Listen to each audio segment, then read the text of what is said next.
한국을 향해 행패를 부렸던 이란의 행동, 그 이면에는 한국에 묶인 이란의 엄청난 돈이 있다고 하는데요. 그런데 이란의 일방적인 공격에 당하기만 했던 한국이 이란을 상대로 보복할 수 있게 되었다고 하죠. 바로 이란의 약점인 동결 자금을 한국이 독점적으로 관리할 수 있게 되었기 때문이죠. 한국의 허락 없이는 이란은 어떤 돈도 사용할 수 없게 되었다고 합니다. 이 소식에 이란은 한국을 향해 무릎 꿇으며 살려달라고 빌었다고 하죠. 대체 한국의 중심으로 무슨 일이 벌어졌는지 지금부터 자세하게 설명해 드리겠습니다. 미국과 이야기하겠다. 이란 외무장관인 후세인 나미를 압둘라이언은 수도 테헤란에서 미국과 직접적으로 이야기하겠다고 나서며 그동안 답답했던 이란과 미국 두 국가 사이의 합의가 본격적으로 이루어질 수 있게 되었죠. 이란과 미국이 틀어지게 된 결정적인 계기는 바로 핵 합의와 관련된 부분입니다. 2018년 핵 합의를 미국이 일방적으로 파기한 것에 분노한 이란이 더 이상 미국과 대화하지 않겠다고 거부하면서 두 국가는 냉랭한 사이를 유지했죠. 이란은 과거 이란 제국 시절부터 미국과 좋지 않은 사이를 유지했습니다. 미국은 이란을 제압하기 위해 이란 주변 국가를 포섭 군사기지를 세우며 이란을 압박하기에 이르는데요. 미국의 강력한 군사력을 이란인들과 항일한 쉬운 일이 아니었습니다. 석유 개발로 상당한 부를 축적했지만 미국의 무게를 뛰어넘을 정도로 강력한 군사력을 유지하진 못했기에 이란에서는 강력한 무기를 원했죠. 자연스럽게 이란이 관심을 보인 것은 핵무기였습니다. 미국 몰래 하는 핵 개발을 추진하며 미국의 감시를 피해 실험을 진행했죠.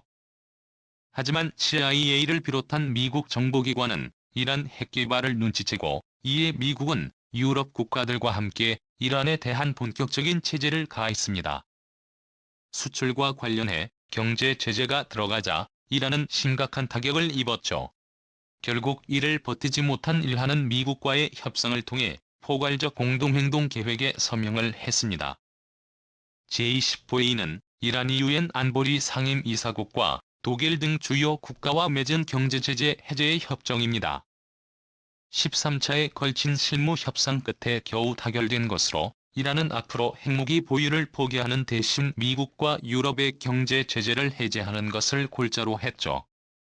모든 것이 끝나고 순조롭게 진행되는 것처럼 보였지만 미국은 협의 이후에도 새로운 경제 제재를 단행했습니다.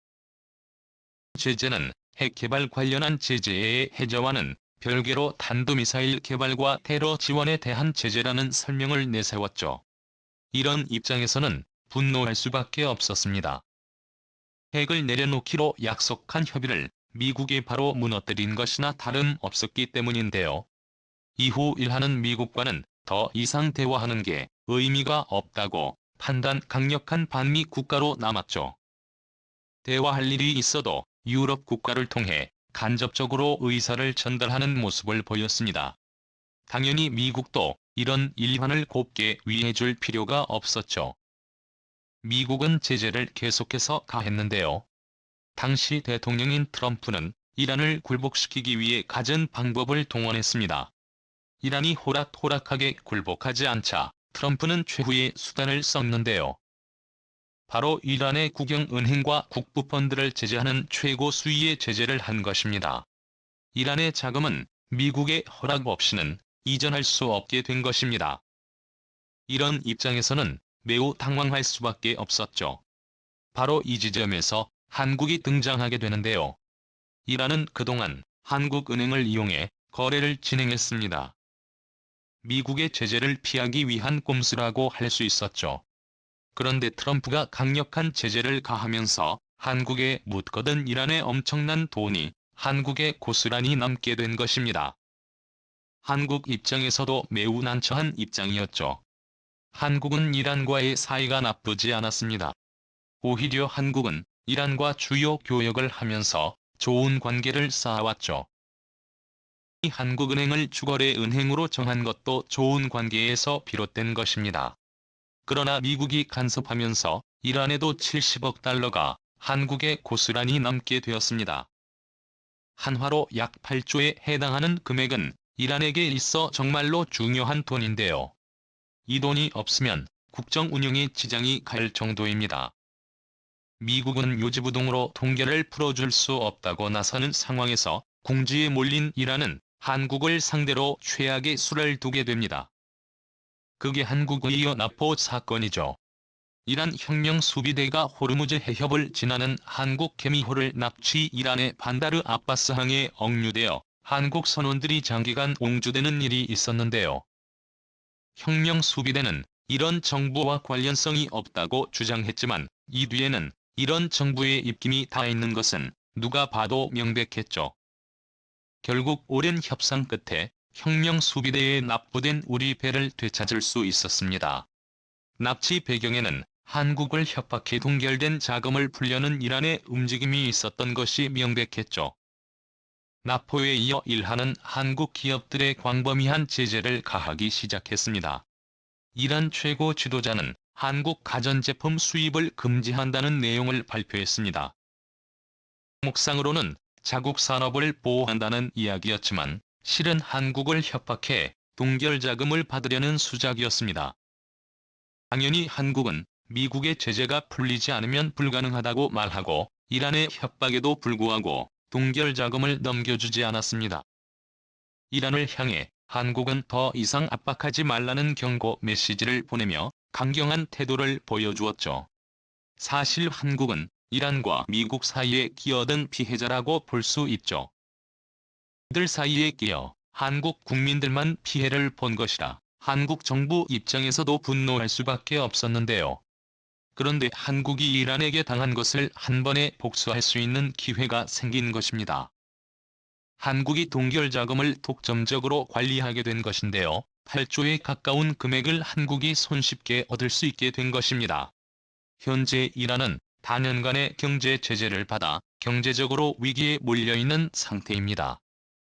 핵 합의를 둘러싼 미국과의 기싸움에서 서서히 힘이 빠지기 시작하는 것이죠. 그렇게 동결 자금이 더 절실하게 필요한 상황입니다. 최근 일하는 유럽엔 분담금조차 낼 돈이 없어 연체하는 모습을 보였습니다. 결국 한국에 묶여있는 동결 자금으로 분담금을 납부할 정도였는데요. 외교부는 보도자료를 통해 이란의 유엔 분담금 1,800만 달러 약 220여억 원을 대납했다고 밝혔죠. 이번 대납은 이란이 한국 정부에게 사정한 끝에 가능했다고 합니다. 미국은 어떠한 일이 있어도 동결된 자금을 풀어줄 수 없다고 밝혔지만 이번은 예외로 두겠다고 밝힌 것인데요. 여기서 미국이 자금 동결 문제를 해결할 실마리를 발견했다고 합니다. 식적으로는 동결 문제에 대해 미국도 양보하기 어려운 사과하지만 우회적으로 이를 해결할 수단으로 한국을 떠올린 것이죠. 지자를 대상으로 후견인이 금지산자의 재산을 사용할 수 있듯이 한국이 일하는 대신에 8조에 가까운 금액의 대리자가 되는 것으로 까다로운 문제를 해결하자는 내용이었죠. 현재 오스트리아 빈을 중심으로 이란 고위 관계자와 한국 관료들이 동결 자금 문제 해결을 위해 치열한 물밑 협상을 진행 중인데요. 미국의 제안 덕분에 한국이 팔라는 돈을 손쉽게 얻게 된 것입니다. 이러한 입장에서는 당연히 자신의 돈을 한국이 관리하는 것에 굉장한 분노를 드러내며 이럴 수 없다며 항의를 했는데요. 그러나 핵 합의를 둘러싼 합의가 체결되지 않았고 미국의 태도가 강경하기 때문에 이를 받아들이지 않으면 당장 체결해야 할 청구서의 압박을 버티기 어렵습니다.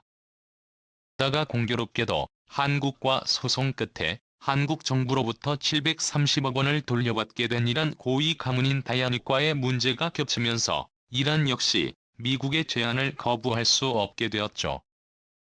다야닉가는 2010년 한국 기업인 대우일렉트로닉스 매수를 시도했습니다. 그러나 우여곡절 끝에 매수를 할 수 없게 되었고 이에 분노한 타이완, 이것은 국제중재를 통해 한국 정부에 배상금 소송을 걸었습니다.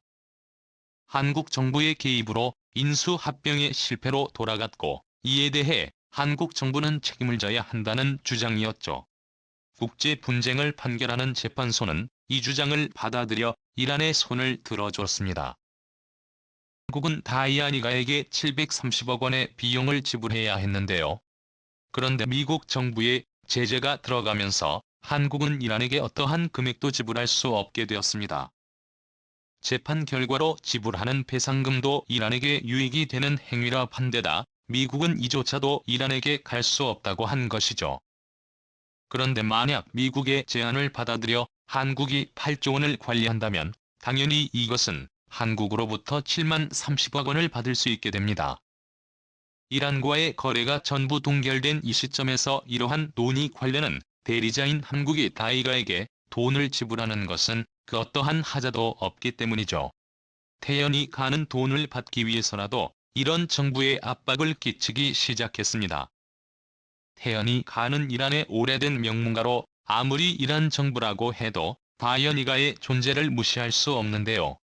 내부의 압력과 외부의 협박에 꼼짝없이 이란은 고개를 숙일 수밖에 없게 된 것입니다. 하루강아지 법 무서운 줄 모른다고 한국에게 겁없이 행패를 부렸다가 8조라는 돈을 한국에게 자발적으로 바쳐야 하는 신세가 된 것입니다. 분을 사귀지 못했다고 하죠. 이란은 결국 한국에게 고개를 숙이며 제발 자신들을 살려달라고 빌었습니다. 미국 역시 한국의 권리라면 이란의 제한적인 돈 사용을 허락해줄기에 한국은 거리낄 것이 없는 형국입니다. 그동안의 수모를 갚게 된 한국의 행보에 박수를 보내며 앞으로 한국이 이란에게 당한 것을 철저히 갚기를 기원하겠습니다. 시청해주셔서 감사합니다.